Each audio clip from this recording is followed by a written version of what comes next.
Gold, trusted gold buyers. మీరు తాకట్టు పెట్టిన బంగారాన్ని విడిపించి ఈ రోజు ఉన్న మార్కెట్ ధరకు కొనబడును. ఖచ్చితంగా మన లైఫ్ లో ఫుడ్ ఎంత ఇంపార్టెంటో, స్లీప్ ఎంత ఇంపార్టెంటో, ఫిజికల్ యాక్టివిటీ కూడా అంతే ఇంపార్టెంట్ అని అంటుంటారు కదా. దాంట్లో భాగంగా తీసుకుంటే వాకింగ్ విషయానికి వస్తే, ఫుడ్ తిన్న తర్వాత వెంటనే వాకింగ్ చేయాలి ఒక 10 నిమిషాలైనా అని కొంతమంది చెప్తుంటారు. తినగానే అస్సలు వాకింగ్ చేయకూడదు, కాసేపు ఆగి వాకింగ్ చేయాలి అని చెప్పి కొంతమంది చెప్తుంటారు. నిజంగా వాకింగ్ పాత్ర అనేది మన లైఫ్ పై ఎంతవరకు ఉంటుందంటారు? ఇంతకు ముందు స్టడీస్ లో మనం హెల్తీగా ఉండటానికి, అన్ని డిసీజెస్ రిస్క్ తగ్గించుకోవడానికి అట్లీస్ట్ 10,000 స్టెప్స్ ఎవ్రీడే ఉండాలి. కానీ ఇప్పుడు న్యూ స్టడీస్ లో even 7,000 steps okay. Cardiovascular health బాగుండాలి అంటే everyday 7,000 steps also is okay. అలాగే నెక్స్ట్ థింగ్, లంచ్ కానీ డిన్నర్ కానీ తిన్న తర్వాత వాకింగ్ ఎంత ఇంపార్టెంట్. ఇప్పుడు చాలా స్టడీస్ జరిగాయి. కంటిన్యూస్ గ్లూకోజ్ మానిటర్స్, CGMs వేసుకొని వాకింగ్ చేయని వాళ్ళల్లో, వాకింగ్ చేసిన వాళ్ళల్లో తిన్న తర్వాత కంపారిజన్స్ చేస్తే, తిన్న తర్వాత వాకింగ్ చేసిన వాళ్ళల్లో పోస్ట్ ప్రాండియల్ బ్లడ్ షుగర్స్ అనేవి 20% తక్కువ స్పైక్ అయినాయి.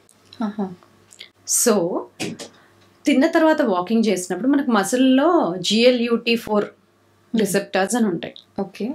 సో వాకింగ్ చేసినప్పుడు ఆ రిసెప్టర్స్ యాక్టివేట్ అయ్యి ఆ మసిల్స్ ఆ షుగర్స్ని, బ్లడ్లో ఉన్న గ్లూకోజ్ని తీసుకుంటాయి. So without the action of insulin. అది కాకుండా ఇన్సులిన్ సెన్సిటివిటీ కూడా ఇంప్రూవ్ అవుతుంది. సో ఈ spike, post prandial glucose spikes అనేవి తగ్గుతాయి. సో లంచ్ తర్వాత, డిన్నర్ తర్వాత అట్లీస్ట్ 10 to 15 minutes వాక్ అనేది it's very very important. Okay. అయితే వాకింగ్లో కూడా మళ్ళీ అంటే ఇప్పుడు లంచ్, డిన్నర్ దీని తర్వాత ఓకే పక్కన పెడితే, మార్నింగ్ వాకింగ్కి వెళ్ళే వాళ్ళు, ఈవినింగ్ వెళ్ళే వాళ్ళు, వాళ్ళ టైంని బట్టి వెళ్తుంటారు. చాలామంది అంటారు మార్నింగ్ వాకింగే చాలా మనకి బెనిఫిట్ ఇస్తుంది అని చెప్పి. నిజంగా అలాంటివి చూసుకోవాలంటారా మళ్ళీ వాకింగ్ చేసే దాంట్లో కూడా? మీకు చాలా టైం ఉంది, ఫ్రీగా ఉన్నారు, వర్క్ లేరు అంటే ఇవన్నీ చూసుకొని మార్నింగ్ లేసి బయట నేచర్లో సన్లైట్కి వెళ్ళి వాకింగ్ చేయొచ్చు. లేదు, అంత ఫ్రీ టైం లేదు, మేము వర్క్ కూడా వెళ్తాము, మార్నింగ్ ఎర్లీగా వర్క్ స్టార్ట్ అవుతుంది, పిల్లలు ఉంటారు, అది అంటే walking any time is okay. Evening is also okay. Okay. కానీ టైం ఉంది, చాలా ఫ్రీ టైం ఉంది అంటే మార్నింగ్ ఇస్ బెటర్. అసలు టైం లేదు అంటే ఈవినింగ్ ఇస్ ఆల్సో ఓకే. కానీ వాకింగ్ ఎక్సర్సైజ్ అయినా, వాకింగ్ ఒక్కటే చేస్తే చాలా అంటే కాదు. మసిల్ స్ట్రెంథనింగ్ ఎక్సర్సైజెస్ చేయకపోతే మనకి most of our population, at least 60 to 70% of our population above the age of 50 years, more than 50 years ఉన్న వాళ్ళల్లో 60 నుండి 70% మందికి మసిల్ లాస్ ఉంది, సార్కోపీనియా అంటాం. ఓకే. ఇది ఉన్నప్పుడు we're at risk for diabetes, heart disease, high cholesterol and risk for cancers. ఇది తగ్గించుకోవాలి, మసిల్ లాస్ తగ్గించుకోవాలి అంటే 2 important things all of us should do. Protein rich diet, increase the protein intake, ఇంకా strength training. Strength training అంటే వెయిట్స్తో చేయొచ్చు, resistance training బ్యాండ్స్తో చేయొచ్చు, కానీ weight bearing exercises చేయాల్సిందే. So strength training exercises at least 3 times a week or 3 to 4 times a week చాలా చాలా important. Age పెరుగుతూ ఉన్న కొద్దీ, మనం 40, 50, 60, 70 అలా అవుతూ ఉన్న కొద్దీ స్ట్రెంగ్త్ ట్రైనింగ్ ఎక్సర్సైజెస్ ఇంప్రూవ్ చేసుకుంటూ వెళ్ళాలి. అలాగే ఈ మధ్య అడిగిన మోస్ట్ కామన్ క్వశ్చన్, ఎలాంటి ఎక్సర్సైజెస్ చేస్తే ఏజింగ్ స్లో డౌన్ అవుతుంది, లేకపోతే ఏజింగ్ బెటర్గా ఏజ్ అవుతాం అనేది. సో చాలా వరకు స్టడీస్లో హై ఇంటెన్సిటీ ఇంటర్వెల్ ట్రైనింగ్ వల్ల చాలా బెనిఫిట్స్ ఉన్నాయి. కానీ మీరు కరెంట్ హెల్త్ స్టేటస్ ఏంటో చూసుకొని ఇన్కాపరేట్ చేసుకోవాలి. కరెంట్ హెల్త్ స్టేటస్ బాగాలేవు, జాయింట్ ఇష్యూస్ ఉన్నాయి, ఆల్రెడీ మసిల్ ఇష్యూస్ ఉన్నాయి అంటే వాళ్ళకి హిట్ ట్రైనింగ్ కష్టం. సో లేదు, relatively healthy, knee joint issues లేవు అంటే once a week 20 minutes of high intensity interval training add చేసుకున్నప్పుడు మీ ఎక్సర్సైజ్ రొటీన్కి అది చాలా helpful. Along with strength training 3 to 4 times a week. అలాగే ఏజ్ పెరుగుతూ ఉన్న కొద్ది కార్డియోవాస్కులర్ ట్రైనింగ్, ఏరోబిక్స్ కూడా ఇంప్రూవ్ చేయాల్సిందే. So 50% of the time cardiovascular exercise చేయాలి, 50% of the time strength training exercise చేయాలి. Once a week high intensity interval training if your health is supporting, if your joints are supporting. Okay. అంటే ఈ జిమ్లు, ఈ workouts ఇవన్నీ చేసిన తర్వాత మనం మధ్యలో కనుక ఆపేస్తే ఇంకా ఓవర్ వెయిట్ అయిపోతారు, ఇంకా పెయిన్స్ అలాంటివి ఎక్కువైపోతుంటాయి, రకరకాల ఇబ్బందులు వస్తుంటాయి అని చాలా మందిలో ఒక డౌట్ ఉంది. ఇది నిజంగా నిజమే అంటారా? అసలు ఎక్సర్సైజ్ ఎందుకు ఆపాలనుకుంటారు? బాడీకి ఫుడ్ ఎలాగో ఎక్సర్సైజ్ అలాగే. మనము సడన్ గా 30 years వరకు తిని నెక్స్ట్ 2-3 years ఫుడ్ మానేస్తామా? మానేయం కదా. ఫుడ్ మానేయనప్పుడు ఎక్సర్సైజ్ ఎందుకు మానేయాలి? సో ఎక్సర్సైజ్ మానేయాలి అనే కాన్సెప్టే రాంగ్ కాబట్టి not answer to this question. Exercise ఆపకూడదు. ఫుడ్ బాడీకి నిద్ర కూడా ఎంత ఇంపార్టెంటో ఫుడ్ ఎంత ఇంపార్టెంటో ఎక్సర్సైజ్ అంతే ఇంపార్టెంట్. ఆ మూడు మనకి న్యాచురల్గా it should be like life style habit. Sudden గా స్టార్ట్ చేసి స్టాప్ చేసే క్రాష్ పనులు చేయకూడదు. స్టార్టింగ్ ఇస్ గుడ్, కానీ కంటిన్యూ చేయాలి, సస్టైనబుల్ గా చేయాలి, కన్సిస్టెంట్ గా చేయాలి. ఓకే. అయితే ఈ మధ్యకాలంలో చాలా మంది డయాబెటీస్తో బాధపడుతున్నారు. చిన్న చిన్న పిల్లల్లో కూడా చూస్తున్నాము. అయితే రీసెంట్గా నేను కూడా ఒక పాపకు ఒక 3 years 4 years పాపకు కూడా డయాబెటీస్ ఉందని చెప్పి విన్నాను. అసలు నిజంగా ఇంత చిన్న ఏజ్లో వస్తున్నాయి అంటే ఇది జెనెటిక్స్ ప్రాబ్లంగా తీసుకోవచ్చా, లేకపోతే అంటే బేబీ పొట్టలో ఉన్నప్పుడు మదర్ తీసుకునే ఫుడ్ ఏమన్నా ప్రభావితం చేస్తుందా? ఇంకొక విషయం, చాలా యాడ్స్ చూస్తున్నాం ఈ మధ్యకాలంలో. డయాబెటీస్ ఇది కనుక మీరు తీసుకుంటే మేము చెప్పిన ప్రకారంగా కనుక వింటే డయాబెటీస్ పూర్తిగా రివర్స్ అయిపోతుంది, కంప్లీట్గా తగ్గుతుంది, మళ్ళీ జన్మలో రాదు మీకు అని చెప్పి రకరకాల యాడ్స్ చూస్తున్నాం. నిజంగా అలా అయ్యే అవకాశం ఉంటుందంటారా? ఈ క్వశ్చన్ లో 2 parts ఉన్నాయి, 2 questions ఉన్నాయి. సో యంగ్ ఏజ్ అంటే less than 10 to 12 years లో వచ్చే డయాబెటీస్ ని మామూలుగా type 1 డయాబెటీస్ అంటాము. ఎందుకంటే వాళ్ళకి యాంటీబాడీస్ ఉంటాయి. ప్యాంక్రియాస్ కి కానీ ఇన్సులిన్ రిసెప్టార్స్ కి కానీ యాంటీబాడీస్ ఉంటాయి కాబట్టి bodies acting against you. Insulin damage అయిపోతుంది, ఇన్సులిన్ ప్రొడక్షన్ ఉండదు వాళ్ళకి. సో దాన్ని type 1 డయాబెటీస్ ఉంటాం. సో దానికి ట్రీట్మెంట్ ఓన్లీ ఇన్సులిన్. ఇది పక్కన పెడితే సో ఇది రకరకాల కారణాల వల్ల అవ్వచ్చు. మోస్ట్లీ దానికి ఒక జెనెటిక్ కాంపనెంట్ ఉంటుంది, కానీ ఏవైనా వైరల్ ఇన్ఫెక్షన్స్ వచ్చినప్పుడు కానీ అలా ట్రిగర్ అయ్యే ఛాన్స్ ఉంటుంది. ఓకే. సో అది type 1 diabetes. type 2 diabetes mostly ఎల్డర్లీలో వస్తుంది, కానీ ఆ ఎల్డర్లీ అనే ఏజ్ లిమిట్ ఇప్పుడు తగ్గిపోతా ఉంది due to stress, sedentary lifestyle, exercise చేయకపోవడం, bad lifestyle habits or bad food habits వల్ల చాలా ఎర్లీగా డయాబెటీస్ రావడం చూస్తున్నాం. సో డయాబెటీస్ రివర్సల్ పాసిబుల్ అనే ఒక క్వశ్చన్ అడిగితే, డయాబెటీస్ రివర్సల్ అంటే ఏంటి? మనం ఫస్ట్ ఇనీషియల్గా రెస్ట్రిక్టివ్ డైట్ తీసుకున్న తర్వాత నార్మల్ డైట్ తీసుకున్నా కానీ మళ్ళీ డయాబెటీస్లోకి వెళ్ళకపోవడం.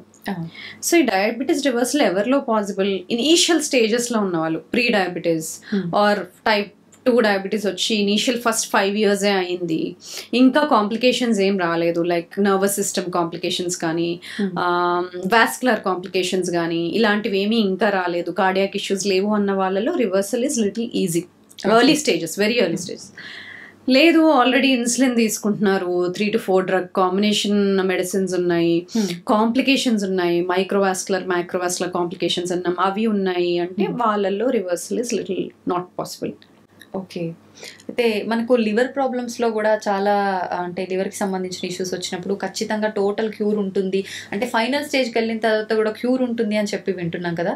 నిజంగా అంటే లివర్కి రిపేర్ చేసుకునే ఒక శక్తి ఉంటుంది, అలాంటి ఛాన్స్ లివర్ ప్రాబ్లమ్స్లో ఉంటుందంటారా? సో లివర్లో చాలా ప్రాబ్లమ్స్ ఉంటాయి, కానీ మోస్ట్ కామన్ మనం ఎక్కువ శాతం డీల్ చేసేది ఫ్యాటీ లివర్ అంటాం. ఫ్యాటీ లివర్ ఇంకా type 2 diabetes brothers and sisters లాగా అనమాట. విజరల్ ఫ్యాట్ అంటే బాడీలో ఆర్గన్స్ చుట్టూ ఉండే కొవ్వు పెరిగినప్పుడు ఫ్యాటీ లివర్ కూడా వస్తుంది. type 2 డయాబెటీస్ లో మనం ఫ్యాటీ లివర్ ఎక్కువ చూస్తూ ఉంటాం. సెంట్రల్ పొట్ట భాగంలో వెయిట్ గెయిన్ అయిపోయి type 2 డయాబెటీస్ వచ్చి ఫ్యాటీ లివర్ అనేది మోస్ట్ కామన్ కాంబినేషన్. సో రెండిటికి similar treatment, very anti inflammatory diet తీసుకోవడం, కార్బోహైడ్రేట్స్ తగ్గించి తీసుకోవడము, రిఫైన్డ్ ఫుడ్స్ తీసేయడము, ఇంటర్మీడియట్ ఫాస్టింగ్ ఇంక్లూడ్ చేయడం, ఇవన్నీ చేసినప్పుడు హెల్దీ ఫ్యాట్స్ తీసుకోవడం, ఇవన్నీ ఇంక్లూడ్ చేసినప్పుడు రెండు తగ్గుతాయి. ఫ్యాటీ లివర్ తగ్గుతుంది, type 2 డయాబెటీస్ కూడా తగ్గుతుంది. ఓకే. చాలా మంది లేడీస్లో PCOD PCOS ప్రాబ్లమ్స్ చాలా ఎక్కువగా చూస్తున్నాం ఈ మధ్య కాలంలో. ఈ ప్రాబ్లమ్స్ ఎందుకు వస్తాయి అంటారు అసలు? అంటే ఫుడ్ హ్యాబిట్స్ అయినా జెనెటిక్సా ఏంటి అసలు? టు సర్టన్ ఎక్స్టెంట్, కొంచెం ఎక్స్టెంట్ వరకు జెనెటిక్స్ ఉంటుంది, బట్ కొంచెం major portion would be lifestyle factors or nutrition, ఇలాంటివి కూడా this a lot of role. ఎందుకంటే పాలిసిస్టిక్ ఒవేరియన్ సిండ్రోమ్ అన్నప్పుడు it is multi system syndrome, అంటే దానిలో భాగంగా వాళ్ళకి ఇన్సులిన్ రెసిస్టెన్స్ ఉంటుంది. సో ఇన్సులిన్ రెసిస్టెన్స్ ఉండి చాలా రకాల సిమ్టమ్స్ ఉంటాయి. సో జెనెటిక్స్ కి కొంచెం భాగం ప్రాబ్లం ఉంటుంది, బట్ ఎపిజెనెటిక్స్ ది కూడా అంటే జెనెటిక్స్ చుట్టూ జరిగే చేంజెస్ ఏవైతే ఉంటాయో, అంటే డిఎన్ఏలో స్ట్రక్చర్ అది చేంజ్ అవ్వకుండా మనం తీసుకునే లైఫ్ స్టైల్ చేంజెస్ వల్ల ఏమైనా అవుట్పుట్ ఉంటే, చేంజెస్ ఉంటే వాటిని ఎపిజెనెటిక్స్ అంటాం. మనం ఇంతకుముందు అప్పటి నుండి డిస్కస్ చేసిన మార్పులు ఏవైతే ఉన్నాయో వాటిని ఎపిజెనెటిక్ చేంజెస్ అంటాం, లైఫ్ స్టైల్ చేంజెస్ అంటాం. సో అవి చేసినప్పుడు మనకి జెనెటిక్ రిస్క్ ఉన్నా కూడా, లైక్ డయాబెటీస్కి కానీ, కొన్ని రకాల క్యాన్సర్స్కి కానీ, హైపర్ టెన్షన్ కానీ, వీటన్నిటికీ రిస్క్ ఉన్నా కూడా, ఆల్జైమర్స్కి కానీ, మనం తీసుకునే జాగ్రత్తల వల్ల, లైఫ్ స్టైల్ చేంజెస్ వల్ల ఎపిజెనెటిక్స్ చేంజ్ చేయొచ్చు. జెనెటిక్స్ చేంజ్ చేయలేము. డిఎన్ఏ అది ఒక బ్లూ ప్రింట్ కదా, బ్లూ ప్రింట్ని చేంజ్ చేయలేము. కానీ దాని అవుట్పుట్ ఎలా ఉంటుందో, అది ఏం ప్రొడ్యూస్ చేస్తుందో, ఏం ప్రింట్ చేస్తుందో దాన్ని చేంజ్ చేయొచ్చు. Epigenetics can be changed. ఇప్పుడు మనం డిస్కస్ చేసిన ఈ 4-5 థింగ్స్ మనం కరెక్ట్గా చేయగలిగితే మనం అన్ని రిస్క్స్ని తగ్గించుకోవచ్చు. బాడీ డీటాక్స్ అంటారు. అయితే ఈ బాడీ డీటాక్స్ అంటే ఏంటి? ఈ మధ్య కాలంలో చాలా మంది వాటర్లో డైరెక్ట్గా జ్యూసెస్ పిండడం కాకుండా ముక్కలుగా కట్ చేసేసి ఇది డీటాక్స్ వాటర్ అని చెప్పి ప్రిపేర్ చేస్తున్నారు. నిజంగా ఇది వర్కౌట్ అవుతుందంటారా? అసలు ఎందుకు డీటాక్స్ చేయాలి? డీటాక్స్ ఉట్టి లివరే చేస్తుందని అందరు అనుకుంటారు, కానీ డీటాక్స్ అనేవి 5 ఆర్గన్స్ చేస్తాయి. Liver, lungs, kidneys, digestive system and sweat glands. Okay, ఇవన్నీ కూడా డీటాక్స్ చేస్తాయి. సో మనకి కాన్స్టిపేషన్ ఉండకపోవడం ఇంపార్టెంట్, యూరిన్ అవుట్పుట్ బాగుండడం ఇంపార్టెంట్, ఈజీఎఫ్ఆర్ అంటాం కిడ్నీ ఫంక్షన్ అసెస్ చేయడానికి, అది మోర్ దాన్ 90 ఉండడం ఇంపార్టెంట్. మనం బ్రీదింగ్ ఇష్యూస్ లేకపోవడం ఇంపార్టెంట్. పీపుల్ బ్రీదింగ్ ఇష్యూస్ ఉన్న వాళ్ళు దే డోంట్ లంగ్ డీటాక్స్ సరిగ్గా ఉండదు. అలాగే లివర్, అలాగే డైజెస్టివ్ సిస్టమ్. సో ఎక్కువ శాతం డీటాక్స్కి రెమెడీస్, డీటాక్స్కి చిట్కాలు అన్నప్పుడు యూజువల్గా లివర్ని టార్గెట్ చేసి కానీ, లేకపోతే డైజెస్టివ్ సిస్టమ్ని టార్గెట్ చేసి కానీ, లేకపోతే కిడ్నీస్ని టార్గెట్ చేసి కానీ క్రియేట్ చేస్తూ ఉంటారు. కానీ ఏదేమైనప్పటికీ మన health, liver health, lung health, kidney health, మన lymphatic system drainage or digestive health, ఇవన్నీ బాగుండాలంటే బేసికలీ మనం ఇంక్లూడ్ చేసుకోవాల్సింది anti inflammatory foods. Okay, anti inflammatory foods అంటే ఒక 10 ఫుడ్ గ్రూప్స్లో ఉంటాయి. ఒకటి fibre rich whole grains like millets, quinoa, fibre rich, ఇవి యాంటీ ఇన్ఫ్లమేటరీ. అలాగే healthy fats, omega three rich foods, flax seeds, chia seeds, వీటిలో ఒమేగా-3s ఎక్కువ ఉంటాయి. అలాగే ఫిష్ కూడా. ఇవి కాకుండా పాలిఫెనాల్ రిచ్ వెజిటబుల్స్, ఇంతకుముందుగా అనుకున్నాం కదా, రకరకాల కూరగాయలు. అలాగే low GI fruits like berries, papaya, guava, ఇలాంటివి. ఇది కాకుండా హనీలో కూడా యాంటీ ఆక్సిడెంట్స్ ఎక్కువ ఉంటాయి. సో మోతాదుగా తీసుకోవాలి హనీ కూడా. సో ఇది కాకుండా లెగ్యూమ్స్, పప్పులు, రకరకాల పప్పులు, చోలే, శనగలు, అలాగే బొబ్బర్లు అంటాం కదా, ఇలాంటివన్నీ కూడా. అలాగే బ్లాక్ దాల్, వీటిల్లో కూడా యాంటీ ఆక్సిడెంట్స్ ఎక్కువ ఉంటాయి ఆర్ యాంటీ ఇన్ఫ్లమేటరీ. ఇది కాకుండా ఇండియన్ స్పైసెస్ మనం వాడుకుంటాం కదా, ఇండియన్ స్పైసెస్ పోపుకు వాడేవన్నీ, అవన్నీ మంచివి. అలాగే herbs and green leafy vegetables కూడాను. వెజిటబుల్స్లో ఎక్కువ క్రూసిఫెరస్ వెజిటబుల్స్ అంటాం. ఇంతకుముందు మనం అనుకున్నాం కదా, cabbage, cauliflower, brussels sprouts, broccoli, ఇవి. వీటితో పాటు బీట్రూట్, స్వీట్ పొటాటో, ఇవి. ఫ్రూట్స్లో pomegranate on the top, number 1. ఎందుకంటే పొమోగ్రనేట్కి ఒక స్పెషల్ ఎఫెక్ట్ ఉంది. ఏంటది? పొమోగ్రనేట్లో ఉండే ఇంగ్రీడియంట్స్ని యూజ్ చేసుకొని గట్ మైక్రోబయోమ్, అంటే గుడ్ హెల్దీ గట్ బ్యాక్టీరియా ఉంటాయి కదా, అది యూజ్ చేసుకొని యూరోలిథిన్ ఏ అని ప్రొడ్యూస్ చేస్తుంది గట్లో. ఓకే, ఆ యూరోలిథిన్ ఏ మనకి హెల్త్కి చాలా బెనిఫిషియల్. అంటే ఇంతకుముందు మనం ఏజింగ్లో మెకానిజమ్స్ మాట్లాడుకున్నాం కదా, ఏజ్ అయ్యేటప్పుడు ఏవేవి తగ్గుతూ వస్తాయో వాటిని ఇంప్రూవ్ చేస్తూ వెళ్తాయి. ఓకే, సో అలాగా హెల్తీ గట్ మైక్రోబయోమ్ ఉన్నప్పుడు మనం పొమోగ్రనేట్ యూజ్ చేసుకున్నప్పుడు ఇలాంటి మంచి హెల్తీ మెటబోలైట్స్ ప్రొడ్యూస్ అవుతాయి. సో అది. సో ఇవి కాకుండా మనం కొత్తిమీర, పుదీనా ఇవన్నీ వాడతాం కదా, గ్రీన్ లీఫీ వెజిటబుల్స్తో పాటు ఇవి కూడా. ఓకే, అండ్ జింజర్, టర్మరిక్, పసుపు, అల్లం, వెల్లుల్లి, ఇవన్నీ. సో ఈ లిస్ట్ ఆఫ్ ఫుడ్స్ అన్నీ యాంటీ ఇన్ఫ్లమేటరీ ఫుడ్స్. సో ఇవి తీసుకొని మిగతా తగ్గించేసినప్పుడు బాడీ ఆటోమేటిక్గా it will support all health systems, అన్ని సిస్టమ్స్ని హెల్దీగా ఉంచుతుంది. ఇమ్యూనిటీ బిల్డ్ అవుతుంది, ఇన్సులిన్ సెన్సిటివిటీ ఇంప్రూవ్ అవుతుంది, మెటబాలిక్ హెల్త్ ఇంప్రూవ్ అవుతుంది, రిస్క్ ఫర్ డయాబెటీస్ తగ్గుతుంది, బాడీ డీటాక్స్ అవుతుంది న్యాచురల్గా. అంటే గుడ్ హెల్దీ ఫుడ్స్ ఇచ్చినప్పుడు బాడీ సపోర్ట్ అవుతుంది. సో ఇవన్నీ తీసుకున్నప్పుడు దీన్ని యాంటీ ఇన్ఫ్లమేటరీ ఫుడ్స్ అంటాం. అలాగే దీనివల్ల ఏమవుతుందంటే మనం పొల్యూటెంట్స్కి కానీ ఎన్వైరన్మెంటల్ టాక్సిన్స్కి కానీ హెవీ మెటల్స్కి కానీ హెర్బిసైడ్స్ ఫంగిసైడ్స్ ఇవి ఎక్స్పోజ్ అయినప్పుడు బాడీ ఎక్కువ వాటిని డీటాక్సిఫై చేయగలుగుతుంది ఇలాంటి యాంటీ ఇన్ఫ్లమేటరీ ఫుడ్స్ తీసుకున్నప్పుడు. ఓకే, అంటే దేనికైనా ఫైట్ చేసే ఒక శక్తి అనేది వస్తుంది ఆటోమేటిక్ గా ఫుడ్ ద్వారా. మళ్ళీ ప్రత్యేకించి జాగ్రత్తలు అవసరం లేదు, ఇంకా ఇలా ఇది ఫాలో అవుతాయి. ఓకే, ఇప్పుడు ఇవన్నీ తినకపోవడము, డైట్లు అని చెప్పి డైట్లు చేయడము, లేదా అని అంటే మొత్తానికి స్కిప్ చేసి వర్క్ పైన ఫోకస్ పెట్టడము, వీటి వల్లే ఇవన్నీ వస్తున్నాయి. డైట్ అనే వర్డ్ ఎంత ఓవర్ యూజ్ అయిపోయింది అంటే, ఇలా హెల్తీగా తింటే నువ్వు డైట్ లో ఉన్నావా అని అడుగుతారు. అవును, కానీ అది హెల్దీగా బ్యాలెన్స్డ్ ఫుడ్ తినడం కదా, దానికి డైట్ అనే పేరు ఎందుకు ఉండాలి అనేది నాకు క్వశ్చన్. సో డైట్ లో ఉండడం అనేది కాదు, అది healthy lifestyle, part of your life. ఇలా హెల్దీగా బ్యాలెన్స్డ్ గా తినడము అనేది, then body will take care. Repair mechanisms బాగుంటాయి, ఇన్ఫ్లమేషన్ ఉండదు, స్ట్రెస్ ని బెటర్ గా హ్యాండిల్ చేయగలుగుతాం ఇలాంటి ఫుడ్స్ తీసుకున్నప్పుడు. బాడీ రిలాక్స్డ్ గా ఉంటుంది, మూడ్ బాగుంటుంది, సో ఇమ్యూనిటీ బాగుంటుంది. All the healthy benefits of anti inflammatory foods.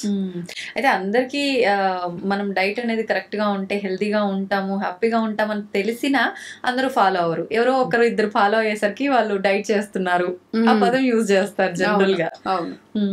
అయితే మనం స్టార్టింగ్ లోనే మాట్లాడుకున్నట్టు మీరు స్ట్రెస్ అని చెప్పి, ఫుడ్ అని చెప్పి, వర్కౌట్, న్యూట్రిషన్ చెప్పారు, స్లీప్ కూడా అన్నారు.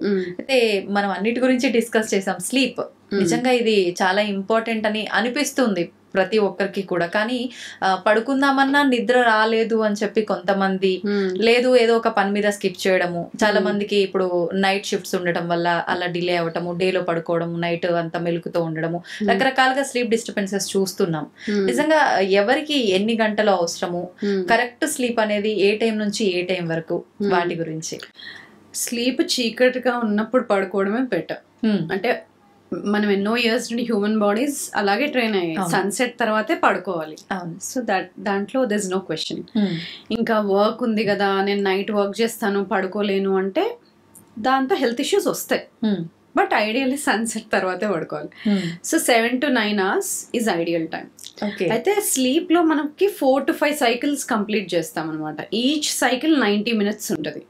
ఆ సైకిల్ లో 2 stages ఉంటాయి, 2 cycles ఉంటాయి. ఎన్ఆర్ఈఎం, ఆర్ఈఎం అంట.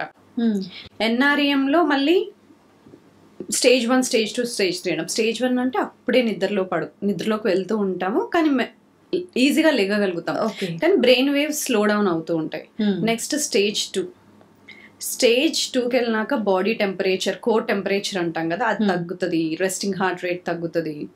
సో ఆ టైంలో మనకి hormones, insulin, like growth hormone అంటాము, అవి యాక్టివేట్ అవుతాయి. Okay. Next stage 3 is deep sleep. Deep sleep లో hormone regulation, immune system, cell repair, ఇవన్నీ ఇంపార్టెంట్ థింగ్స్ అన్ని డీప్ స్లీప్ స్టేజ్ 3 లో అవుతాయి.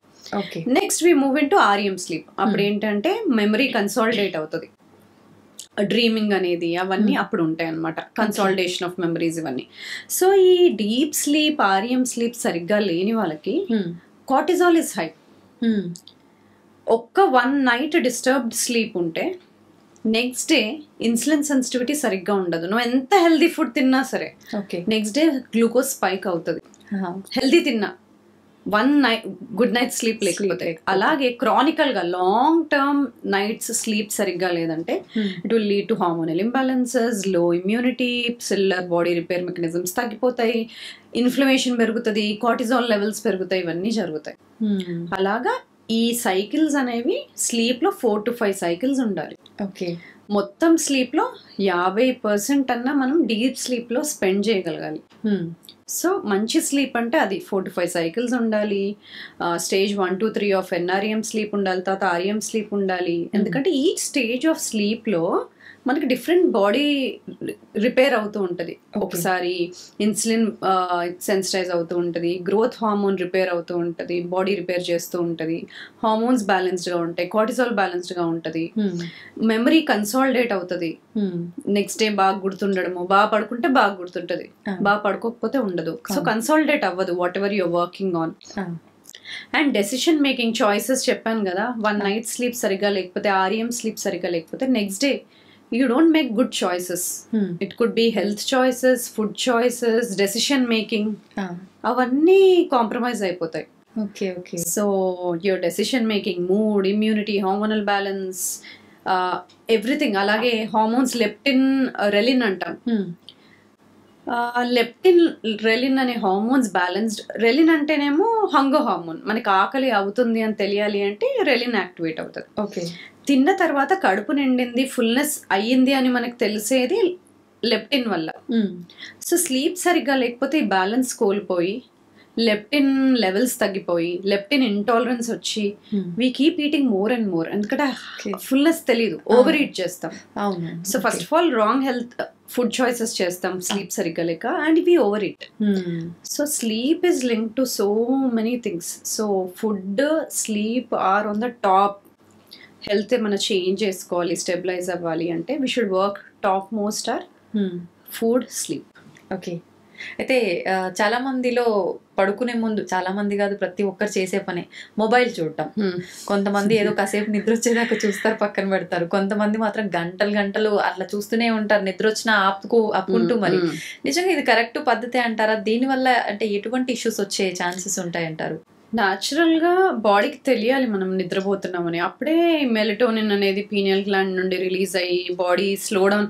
చెప్పాను కదా డిఫరెంట్ స్టేజెస్లో బాడీ ఎలా స్లో డౌన్ అవుతుందో. First brain waves, slow brain waves ఉంటాయి. తర్వాత హార్ట్ రేట్ తగ్గాలి. తర్వాత రెస్టింగ్ మన బాడీ ఇంటర్నల్ కోర్ టెంపరేచర్ తగ్గాలి.